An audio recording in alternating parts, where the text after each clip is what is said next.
Blazers, including Tahoes and Suburbans, as well as our complete Buick line of SUVs. BombChevyBuick.com, right from the start. 6 minutes after 9 o'clock here on this Friday, 13 degrees, partly sunny in Clinton. It feels like 4 degrees outside. Local information that makes a difference. Here's your regional weather. See increasing clouds today, a high of 20 degrees. Wind chills between 5 and 10 degrees. North winds will shift from the west-southwest this afternoon at 10 to 20 miles an hour. Could see some flurries tonight, otherwise a gradual clearing. Lows tonight of 5 degrees below zero. Wind chills between 10 and 15 degrees below zero. Northwest winds at 15 to 25 miles an hour. Sunny on Saturday, a high of 20 degrees. Wind chills between 5 and 15 degrees below zero. West-northwest winds will shift from the south in the afternoon at 15 to 25 miles an hour. Saturday night clear, lows around 12 degrees. Sunday sunny, a high of 30. Monday sunny, a high of 20. Tuesday sunny, a high in the mid-30s. And Wednesday partly sunny, highs in the mid-30s. Across central Illinois, rolling through this Friday morning, partly cloudy skies. It's 12 degrees in Bloomington, 14 in Hayworth, 15 in Leroy, 14 in Champaign, 12 in Monticello, 18 in Decatur, 10 in Mount Pulaski and Lincoln. It's 14 degrees in Springfield, 12 degrees in Peoria. 13 degrees under partly cloudy skies in Clinton. Excuse me, feels like 4 degrees outside. North winds are calm. 74% humidity and 10 miles of visibility on this Friday. Weather anytime is at DewittDailyNews.com. Warner Hospital and Health Services in Clinton CEO Paul Scourin reminding you our walk-in clinic inside our family medicine building will treat your flu symptoms without an appointment.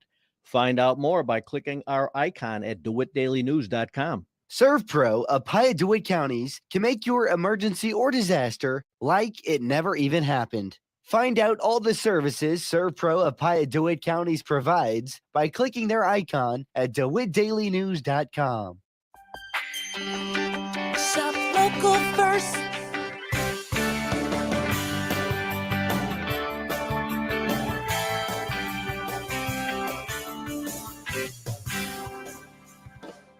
The economic health of our community rests with each of us, with our own pocketbooks. Economists tell us that the dollar spent at a local store is spent multiple times before it leaves our local area. From $1, you create $5 to $14 in value within the local area. The Miller Media Group and this local business encourage you to shop local first. First National Bank and Trust in Clinton. Do more with your money at First National Bank and Trust, member FDIC. This local business and the Miller Media Group ask you to shop local first. Shop local first.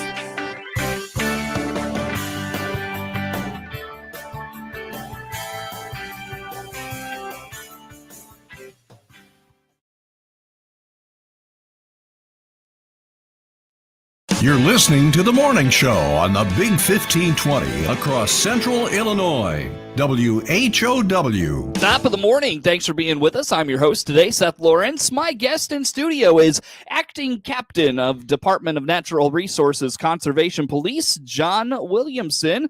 Good morning, Captain Williamson. Good morning. How are you? I'm good. I'm warm. That's good. I know, right? Cold, snowy. Did you make it through? Like, did you get to stay home the last few days? No, I got to go out and play on Interstate 57 and try to help keep traffic at a norm. ISP was getting it handed to them, so they called for backup, and we went out there and helped handle accidents and stuff on 57. So that's what I've been doing the last couple days. Now, how much rural driving do you do in situations like this, like to keep track of what the conditions are and report on that? We do a lot of rural driving. So when we have storms like this, we try to concentrate our guys on maybe the state routes, let the state police handle the interstate as much as possible.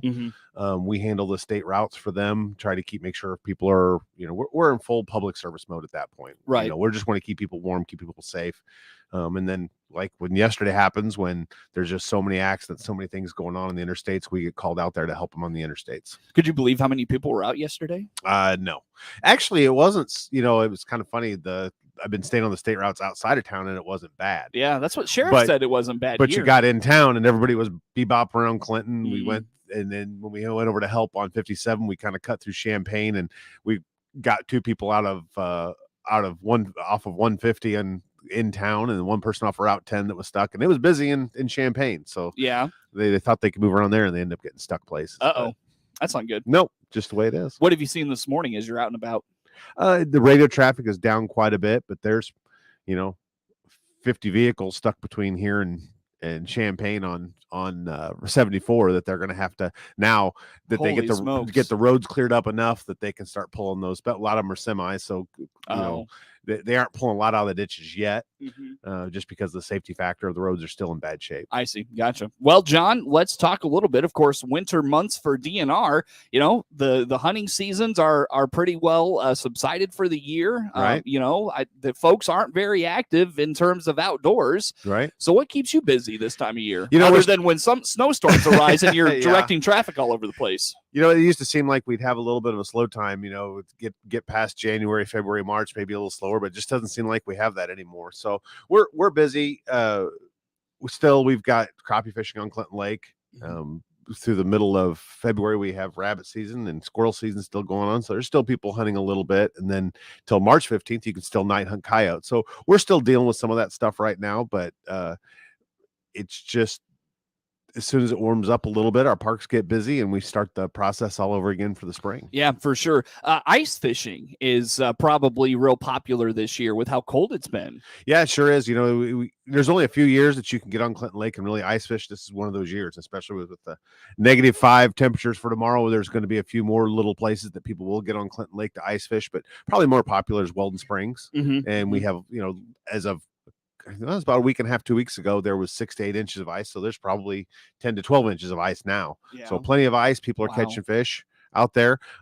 With the trout program still there, you can still catch trout through the ice. Guys catch a lot of rainbow trout through the ice, which should That's be pretty cool. fun. Yeah. Keep you doing something. And Now, with when you ice fish, guys are out there, and I've never ventured out in this type of weather to know. So when guys are ice fishing, like, do they bring like those shelter tent things, and then they drill, and they've got a chair? when I ice fish, I always have a shelter. I do not find the fun in sitting on a bucket out in the middle of the ice with wind hitting you and everything else. I like my shelter, my little heater, so I can be sitting on the inside there in a t-shirt and be comfortable. But a lot of those guys, they don't have that sort of stuff. They just drill a hole, Really? sit out there in the ice, and fish through it that way. Okay, this is a really stupid question. Okay. You know me, I'm full of stupid questions. You mentioned you've got your heater in there. You can, how does that not melt the ice? Like right in You've front got so much ice up there. Guys will make fires on the ice around there. And I never did that one where they're having a bonfire on the ice and it doesn't melt it enough to cause a problem. What? But, yeah. A heater, when you have your heater going in your little shanty, it doesn't melt the ice at all. Really? Yeah. Whoa. Yeah. That's bizarre. What's the science behind it? Don't know. John, Don't know. Imagine if you have 14 inches of ice, even if you melt it down halfway, you're still got plenty of ice. Okay. Fair enough. There's the science. And for you said you need what, 3 to 3 6 inches, 3 inches? 3 to 4 inches is good to be on. Guys will push it at 2. We don't like to see that, but a good 3 to 4 now, before you get on the ice. Do they really venture out to the middle of the lake there? Oh, heck yes. Really? Oh yeah, they'll go wow. wherever. Now, how do you?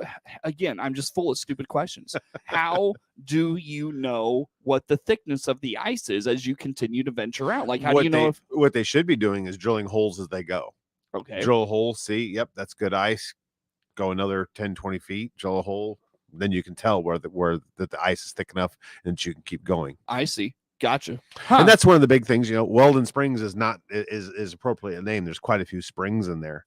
So what is the thing that melts water the most? Current/wind. Yes. There you go. You got it. You Nice. remembered. See, Yeah. after years, we're finally getting you Well, there. and what prompted this was I drove over Lake Decatur a few weeks ago, and it looked really frozen, and it was kind of windy, and I thought, well, I bet this wind is going to maybe melt that a little bit if it warms up at all today. Yep. So, John, with ice fishing, friendly reminders, what safety reminders? How about those things? When the ice is iffy, I always say, and it sounds weird, but take a life jacket with you. Wear a life jacket as you're walking out on the ice and getting your holes drilled, and make sure you've got good ice. Because if you go in, you want to stay above the water. That way you can drag yourself back up on the ice and get to safety. Have ice picks. So they make things that'll go. They're basically 2 ice picks, but they're corded throughout that you put through your jacket so that you have one dangling down from each hand. That way, if you do fall in, you have something you can reach up and grab the ice and pull yourself back up. Go with a friend, have one person stand back a little bit and be able to help if help's needed. Now, the danger is the ice is forming. Probably one of the bigger dangers is that you've been out on the ice all season long. Now it starts to melt, and guys are still wanting to get back out on that ice. And where does the ice melt first?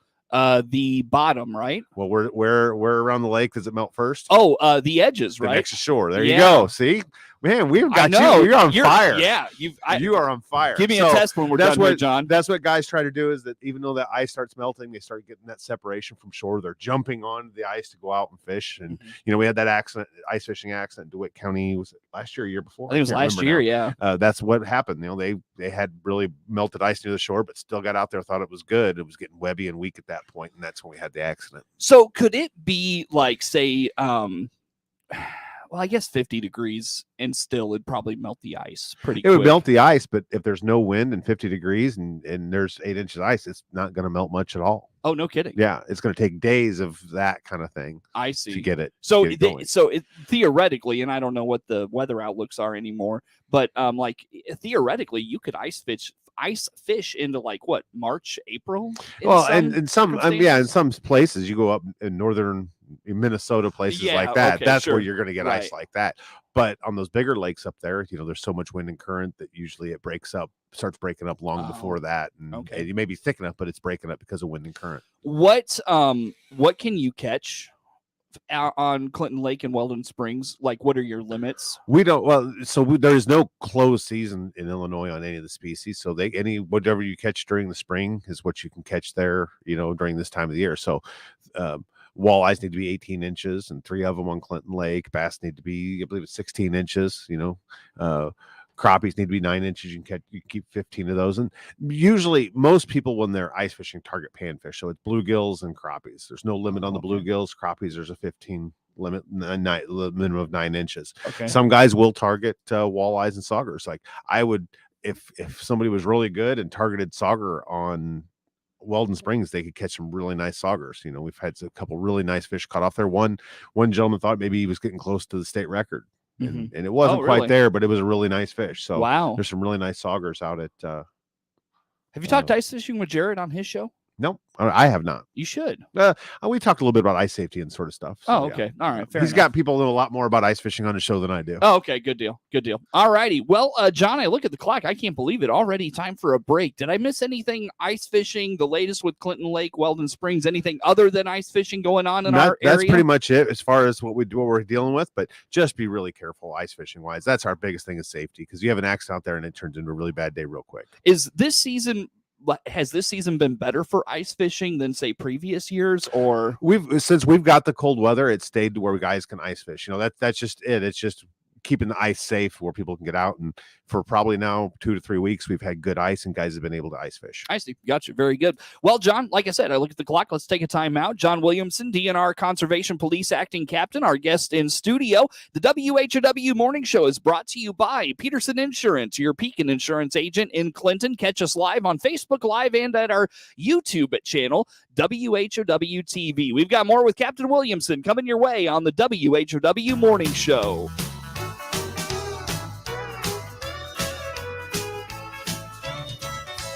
Here's a supply chain update from Dave Jackson, owner of your Clinton Save-A-Lot. As a local store owner, I've learned many lessons from the last 2 years, from keeping my shelves stocked for you to selecting the freshest meat and produce and other items you buy every day. I want you to know that we've utilized our off-site storage facilities to beef up our inventory levels to avoid running out of items you buy. While there's no playbook for what we've all experienced, you have my personal commitment to keep our shelves stocked every day. Your Clinton Save-A-Lot appreciates your business, and we hope to see you soon. AgroLiquid is precision crop nutrition. That means being committed to product performance, to research and field testing, and to superior agronomics. Most of all, AgroLiquid is committed to delivering precisely the right nutrition in the right way, including seed-safe planter plus side dress applications and foliar applications with low burn risk. AgroLiquid. Apply less, expect more. Find a retailer at agroliquid.com. Hear Clinton Maroon live play-by-play this season on WHOW, the Big 1520 daytime, 92.3 FM in DeWitt County and 106.5 in Bloomington Normal all the time. Plus, streamed on DeWittDailyNews.com, the WHOW mobile app, and Amazon Alexa. Plus, tune in for Best of Clinton Sports broadcast every Saturday morning at 10. All brought to you by Liberty Village, Nan Crane with Remax Choice, the 217 Home Team, Warner Hospital and Health Services, and Covenant Animal Clinic.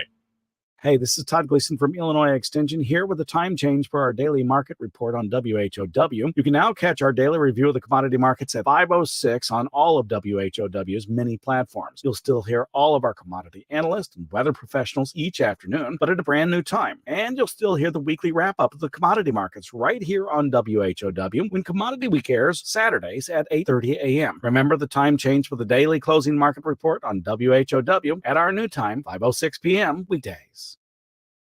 This is the morning show on 92.3 FM in DeWitt County, WHOW. Once again, good morning. Thanks for being with us. I'm your host today, Seth Lawrence. In studio with me is Captain John Williamson, DNR Conservation Police Sergeant, Captain, I should say, acting captain. Our morning show brought to you by Peterson Insurance, your Pekin insurance agent in Clinton. We're streaming live on Facebook Live and on our YouTube channel, WHOW TV, and of course, live online all the time at DeWittDailyNews.com and our many online platforms as well. Captain Williamson, what is in season these days? What are folks after right now? Right now, we've got squirrels and rabbits are still open until 15th, and then night hunting for coyotes, which is getting to be more and more popular coming up there. But right around the corner, we start turkey season again, so we just kind of complete the cycle. So yeah.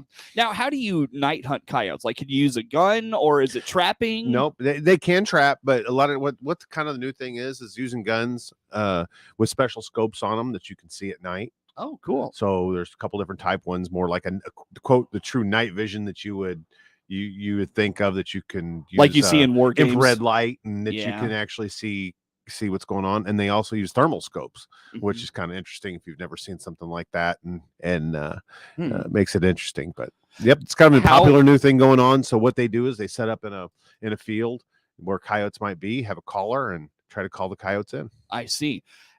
Is it easy to decipher, like, if you're in a field but something far away, like a coyote versus, like, I don't know, something else that that's the issue we have is coyote and deer. We get a few off animals taken. Oh, okay. And then we have to deal with that. If you spend enough time behind it, you can tell. But the thermal is really tough because you're just looking at a outline. Yeah, that's exactly. And some guys will get excited. We've had people shot because of that. I think down in Shelby County had somebody shot. So they really need to be particular. And, when I talk to those guys just using thermal scopes, I kind of shake my head, hey, someone should have night vision equipment to where you can actually 100% ID it and go from there. So, but interesting. So that's, and then of course you mentioned me off air, turkey season coming right back. Right? Turkey season. Okay, you give me a weird look. No.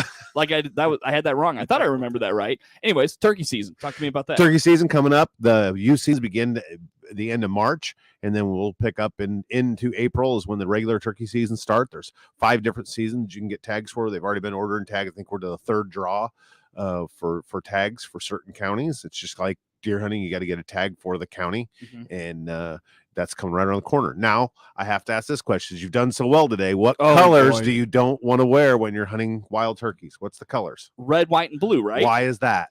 Because they're like their faces are there. red, you go. Right. There you go. Or yep.